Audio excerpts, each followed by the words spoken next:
Alhamdulillah, wassalatu wassalamu ala habibina Rasulillah wa ala alihi wa sahbihi wa man tabi'ahu ila yaumil qiyamah. Amma ba'd. Hudurul masyayikhil kiram, hudurul asatidzah wal ustadzat, para profesor, para guru besar, para doktor, dan para pimpinan dari Pasca Sarjana UIN Sultan Idris Samarinda yang berbahagia dan saya muliakan, berdiri di sini bersilaturahim,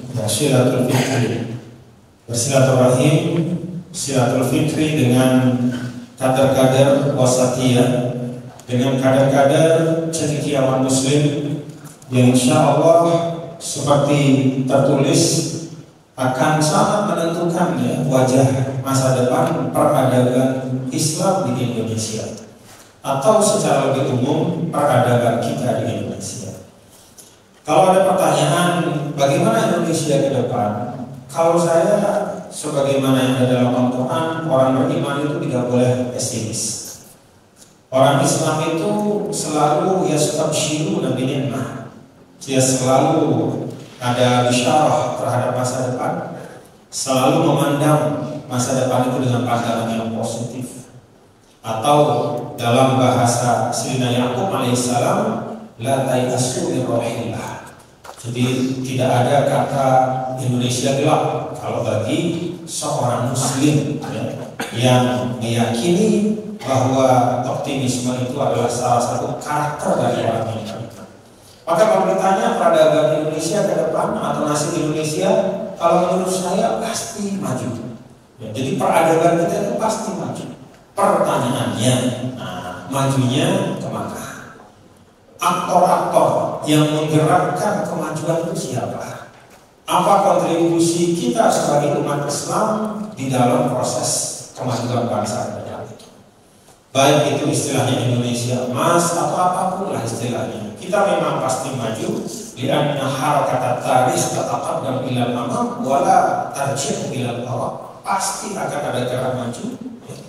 Dan seluruh proses itu pasti akan mengakumulasikan kemajuan. Pertanyaannya sekali lagi, kemajuan yang seperti apa? Peradaban yang hendak kita bangun itu peradaban yang bagaimana? Kalau kita lebih perkecil lagi, ya, seperti yang ada di sini adalah peradaban Islam di Indonesia. Peradaban Islam maksudnya yang saya pahami dari judul ini, judul berat betul. Ini kenapa kok judulnya begini? Jadi saya pusing. Kalau kita tabligh akbar itu kan gampang ya, kita ambil hadis satu cerita. Tapi kalau ini antum ini ada di S2S3, saya nggak bisa main-main ngomong. Mestinya judulnya ini diberitahu kepada saya kalau nggak sehari ya seminggu sebelumnya. Jadi jangan begitu kita duduk tiba-tiba ada judulnya begini. Dari tadi saya pikir apa saya mesti omongkan.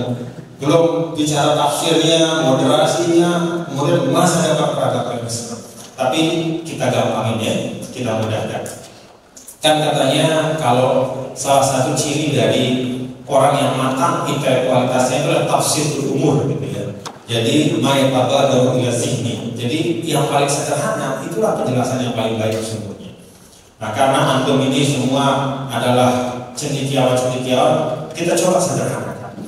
Nah, peradaban Islam ya, yang saya pahami adalah keberagamaan kita ya. Jadi at-tadayyun al-mustaqbali ya, at-tadayyun al-islami al-mustaqbali di Indonesia. Seperti apa corak dan karakter keislaman kita. Corak dan karakter keislaman ini bukan hanya concern kita sebagai umat Islam, karena umat non-muslim juga penting juga tahu bagaimana karakter Islam yang terbentuk di Indonesia yang menjadi mainstream bagi kita. Nah, tentang karakter beragama ya, tidak pernah dalam suatu masa ada karakter tunggal, selalu ada keragaman dalam tafsir. Tetapi yang kita baca, yang kita bicarakan adalah mainstream atau at-tayyarul muhaimin atau al-manhajus sa'id. Jadi bahkan pada masa ketika Ahlus Sunnah wal Jamaah berada pada puncaknya, yaitu di tangan Hujjatul Islam ya, Abu Hamid Al-Ghazali misalnya, itu tetap ada tayyarun munharifah, itu tetap ada. Sampai Imam Ghazali kan mengarang kitab yang judulnya itu Faisul Tafriqah Bainal Mu'min Bainal Imani wa Zandaqah. Jadi ini adalah pisau pembatas antara iman dengan zindik. Nah, kata zindik itu menunjukkan pada masa itu ada pemahaman-pemahaman keagamaan yang menyimpang, yang bahkan sangat ekstrim, sehingga Imam Ghazali menyebutkan sebagai satu bentuk kezindikan. Kita tahu kezindikan itu adalah kekufuran yang berbungkus keimanan. Yang ingin saya sampaikan, dalam setiap masa tanawur tafsir atau tanawur al-fahm itu pasti terjadi. Nah, jadi kalau kita bicara tentang misalnya karakter atau corak berislam di Indonesia, yang kita maksudkan adalah al-manhajus salim. Apa karakteristik yang mendominasi? Nah, sekarang teman-teman dan sahabat sekalian, di sini ada kata kunci, yaitu moderasi. Moderasi ini sering orang memandangnya sebagai dakhil. Ya, kalau dalam tafsir dakhil kan? Iya, dakhil. Ada tafsir ya? Ada jurusan tafsir kan? Nah, dakhil di tafsir itu artinya suatu penafsiran yang sebenarnya asing daripada tradisi Islam. Misalnya contoh dakhil itu adalah kisah-kisah Israiliyah, itu termasuk dakhil. Nah, banyak orang mengira bahwa kata moderasi itu dakhil, padahal dia asil. Lawan dari dakhil itu asil. Asil itu ada orisinalitasnya, ada jejak yang kuat. Ya, jadi bukan dibuat-buat, bukan dicantokkan, tapi memang lahir dari tanah Islam itu sendiri. Dari mana kita bisa mengatakan bahwa moderasi itu adalah istilahul asil walaysa bidakhil? Karena memang itulah bahasa Al-Quran. Di dalam ayat yang sangat masyhur, wa kadzalika ja'alnakum ummatan wasata. Al-wasatiyah itu ditafsirkan atau diterjemahkan, dan memang ada kesesuaiannya dengan kata moderasi. Sehingga moderasi di sini adalah yang dimaksudkan dalam kurung wasatiyah. Jadi wasatiyah itu bukan proyek, bukan pemahaman yang tidak ada basisnya. Itu adalah mustalahun Qur'ani asyir. Jadi al-wasatiyah, ya, wasatiyatul Islam itu dijelaskan langsung oleh Al-Quran. Wa kadzalika ja'alnakum ummatan wasata. Dan kita tahu kalau belajar bahasa Arab, ketika satu subjek disifatkan dengan sifat yang terdiri dari isim fa'il, ya, seperti wasat itu yufid syurut. Jadi ayat ini hendak mengatakan bahwa karakter aslinya umat Islam itu adalah umatan wasat. Jadi wasatiyatul Islam itu esensial. Wasatiyatul Islam itu jauhar. Wasatiyatul Islam itu substansi. Dia bukan hanya sekedar tontonah, kalau kata Imam Alusi dalam tafsirnya. Tontonah itu macam retorika, tidak. Tapi dia itu mustalah nasir, ya, sesuatu yang memang sangat orisinil. Pertanyaannya adalah apa wasatiyah itu? Maka kemudian para ulama menjelaskan, ya, tentang wasatiyah yang memiliki beberapa karakteristik. Yang paling sederhana dan Anda semua tahu, ya, bahwa tidak pernah Al-Quran itu lepas dari akal dan realitas. Jadi sejak awal Nabi SAW itu selalu membumikan Al-Quran. Kalau kita ingat judul bukunya Pak Quraisy, ada 2 jilid kalau tidak salah, membumikan Al-Quran. Ya memang Nabi dari awal itu membumikan Al-Quran. Jadi langsung menaruhnya di realitas. Dan kemudian Nabi SAW juga mempersilahkan akal manusia untuk menguji validitas dari tesis-tesis Al-Quran atau aksioma atau pernyataan Al-Quran. Jadi bahkan, ya, kalau kita lihat secara teliti di dalam Al-Quran itu ada sampai, ya, tantangan. Pertama tantangan untuk mendaktalkan, ya, yang sama dengan Al-Quran. Al-Quran 100%. Nggak bisa tantangan datangkan 10 saja surah Al-Quran. Nggak bisa datangkan 1 surah saja dalam seperti Al-Quran. Nggak bisa tantangan untuk mendatangkan yang mirip dengan Al-Quran. Tantangan itu semua menghadapkan kepada akal.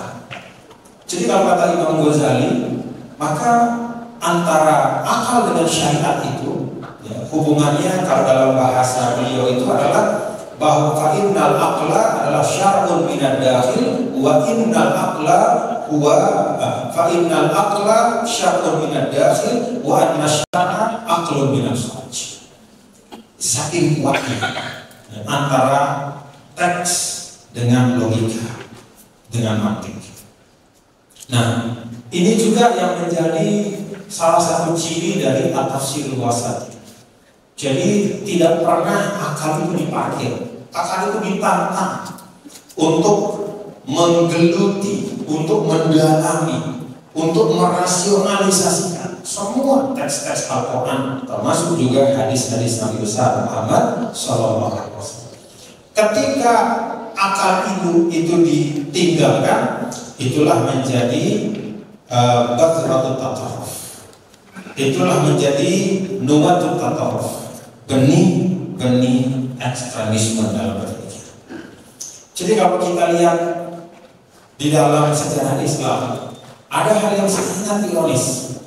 Di satu sisi Al-Quran itu sangat dimuliakan oleh umat Islam, tetapi di sisi lain yang paling banyak dinistakan juga oleh umat Islam itu Al-Quran.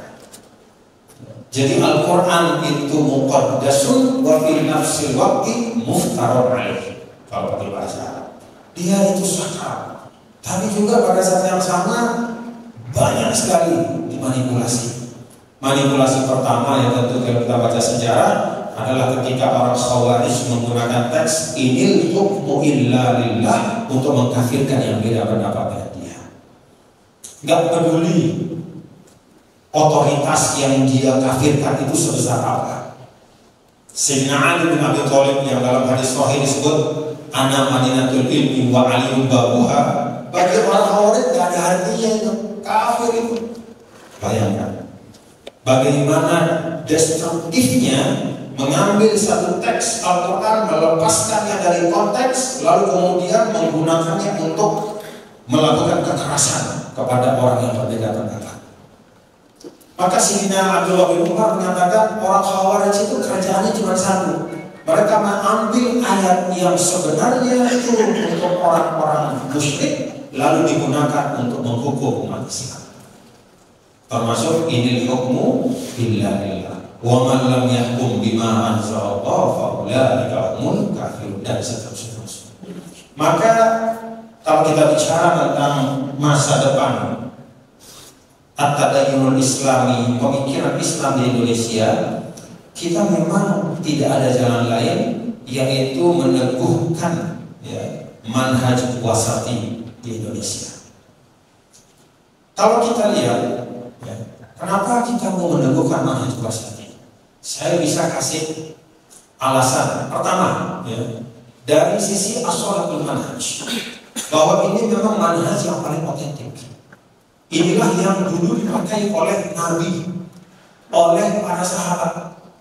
Nabi kita Nabi besar Muhammad SAW lalu diikuti oleh para sahabat. Ketika Sayyidina Umar bin Khattab misalnya memutuskan untuk tidak memberikan lagi al-mu'allafatu, mu'allafatu qulubihim, bagian dari zakat, karena bagi Sayyidina Umar qad qawiyal Islam wala yahtaju ila man nu'allifu qulubahum. Sudah kuat Islam, gak perlu lagi kita kepada orang-orang yang kita bujuk untuk masuk Islam. Maka bagian dari al-mu'allafatu qulubuhum itu diambil oleh Sayyidina Umar, dimasukkan kepada Baitul Mal. Ketika ada yang protes, diberikanlah landasan logis oleh Sayyidina Umar. Landasan logis dari Sayyidina Umar ini berbasis pada fakta. Karena itu maka di dalam manhajul wasati juga ada dialektika atau ada kesamaan, atau ada penggunaan yang tepat antara an-nassu wal aqlu dengan wal waqi'. Itu tiga hal yang tidak boleh terpisah. Karena begitu an-nassu bila aklin keluar khawarij. Ketika an-nassu wal aqlu tapi bila waqi'in, maka keluarlah fatwa-fatwa yang tidak relevan untuk kehidupan kita hari ini. Contoh, ada sebagian orang mengatakan bahwa perbudakan itu boleh dengan alasan teks kita tidak pernah ada yang sahih melarang perbudakan. Lalu secara logika juga bisa saja dimungkinkan terjadi perbudakan itu. Tetapi al-waqi'ul mu'ash, realitas kita baik sebagai satu bangsa ataupun dalam kaitan dengan hubungan peraturan atau tatanan hubungan internasional sebagai anggota PBB, itu kan semua punya piagamnya, punya standarnya, di mana di situ segala macam perbudakan itu sudah dihapuskan. Maka kalaupun ada teks, kalaupun ada logika, tapi tak sesuai dengan realitas yang ada, dan realitas itu termasuk al-masalihul mursalah, maka sesuatu itu juga bisa dipikirkan. Jadi kalau kita bicara tentang tafsir wasati, itu tiga hal itu harus ketemu: al-aqlu an-nassu wal aqlu awil mantiq wal waqi'.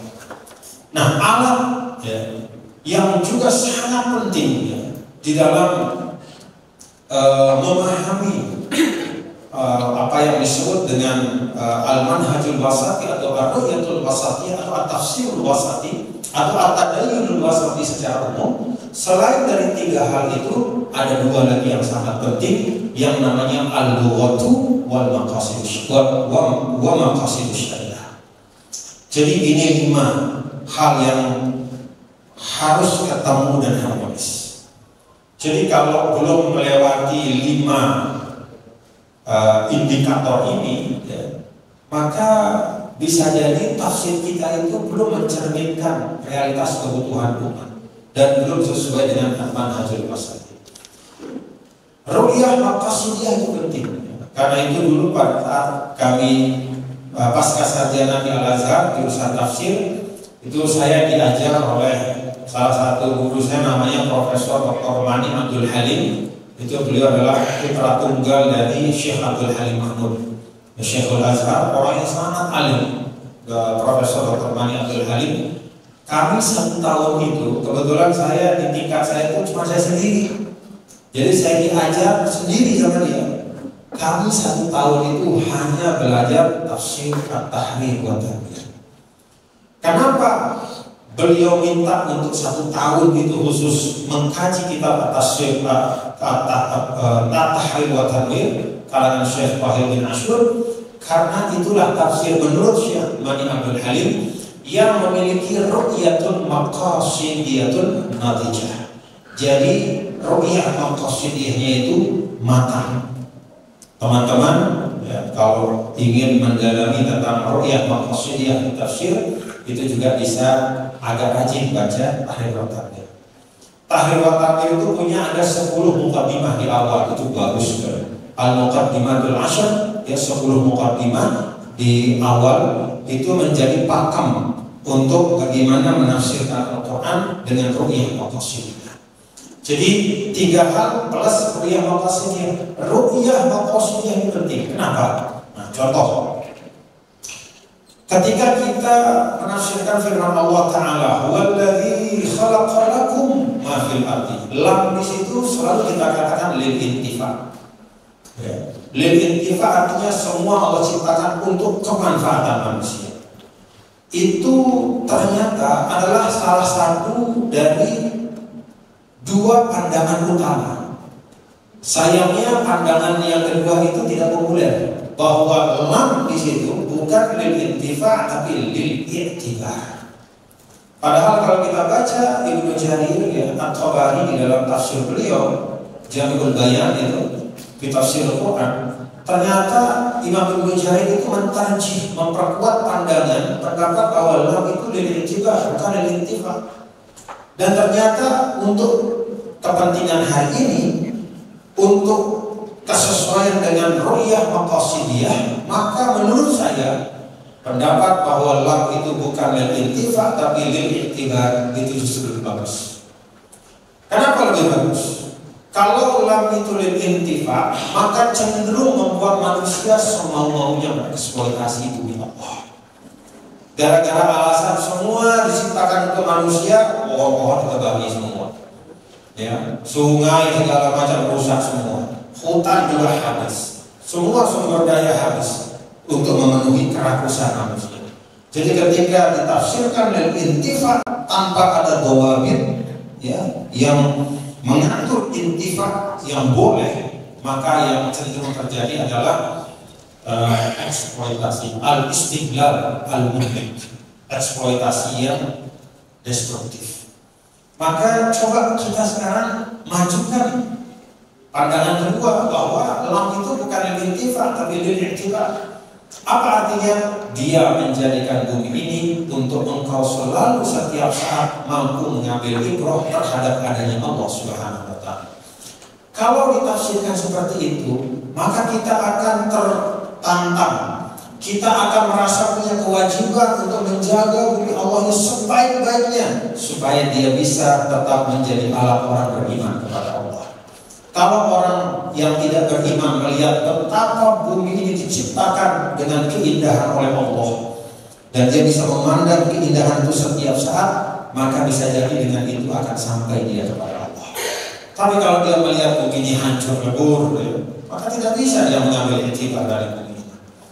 Bahkan bisa jadi dia akan mengatakan, kalau Allah memang yang menyukai keindahan, kebaikan, kok dibiarkan bumi ini hancur. Nah, karena itu kalau kita bicara ru'yah maqasidiyah sebagai bagian dari tafsir yang wasati itu, maka bagus ya teman-teman kalau membaca tafsir Tahrir wa Tanwir dan mencoba di masing-masing ayatnya untuk melihat. Tadi ilustrasi saya itu menggambarkan betapa huruf lam saja ketika kita arahkan maknanya kepada satu makna yang berbeda dari yang sudah ada, itu bisa merubah worldview kita, pandangan kita terhadap dunia.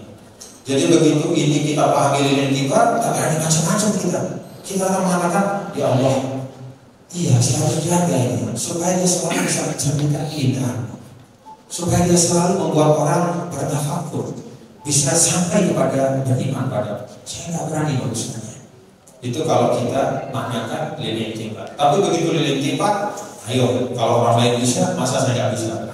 Kalau orang lain dapat, masa saya nggak dapat? Akhirnya berlomba-lomba untuk mengambil dan menghancurkan apa yang ada. Nah, ini contoh ya bahwa ru'yah maqasidiyah itu penting. Dan 4 hal ini harus juga memiliki fondasi lughah. Banyak sekali tafsiran ekstrim ya, yang ada di tengah-tengah kita karena kelemahan dalam memahami bahasa. Contoh, nah ini bulan Maulid ya. Kalau bulan Maulid itu orang yang suka Maulid paling banyak itu mengutip hadis kullu bid'atin anna kullu bid'atin dhalalah wa anna kullu dhalalatin finnar. Masuk neraka semua yang Maulid. Masa Pak yang bagus oleh yang masuk? Enggak mungkin. Kenapa sampai begitu? Ya karena memang pemahaman bahasanya lemah. Kan kullu itu katanya adalah artinya semua. Kalau memang semua berarti kan Maulid masuk, berarti termasuk bid'ah. Dolalah, kalau dolalah masuk neraka, berarti semua yang Maulid masuk neraka. Kalau dia punya pemahaman bahasa Arab yang cukup, maka dia akan tahu bahwa kullu itu qad yakunu baqiyan ala umumihi wa qad yakunu al-am yakunu aman bi ma'na al-khas wa qad yakunu al-am al-makhsus. Kan begitu? Benar enggak? Benar enggak Bapak Ibu teman-teman? Kullu itu bisa tetap pada maknanya, tidak ada pengecualian. Kullu itu bisa dikecualikan dengan dalil yang nyambung atau dalil yang pisah, dan tidak jarang juga kullu itu adalah kullu amun urida bihi khusus, yaitu umum tetapi yang dimaksudkan adalah khusus. Itu ilmu bahasa. Jadi atasyadud atau ekstremisme beragama juga karena kelemahan penguasaan bahasa. Kalau bahasa dia ketahui, misalnya belajar usul fiqh dalalatul alfaz, mana yang mantuk, mana yang mafhum, mana dalil mutabaqah, mana iltizam, mana apalagi itu iqtidha, macam-macam, fahwal hitab, lahnal hitab, dia tidak akan mudah untuk jatuh pada pemahaman yang walhasil. Jadi ada 5 hal dari apa yang saya sampaikan. Yatahassalu min kalami khamsatu umur. Wa hadhihi khamsah asya asya yang la budda minha, ya, li siyaqat al-manhaj al-wasati fi tafsir atau fi tadayyun ala al-umum. Hadhihi asya al-khamsah hiya awalan an-nassu wa thaniyan al-aqlu aw al-mantiq wa salisan al-waqi' wa rabi'an al-maqasid wa khamisan al-ruh. 5 hal ini harus kita kuasai. Saya yakin semua sudah menguasainya. Jadi saya ngomong saya nggak ada gunanya juga, sudah pada pintar semua ya. Mudah-mudahan Allah berkahi. Terima kasih. Wallahul muwaffiq ila aqwamit thoriq, wal muwaffiq wal hadi ila sabilir rasyad. Wassalamualaikum warahmatullahi wabarakatuh.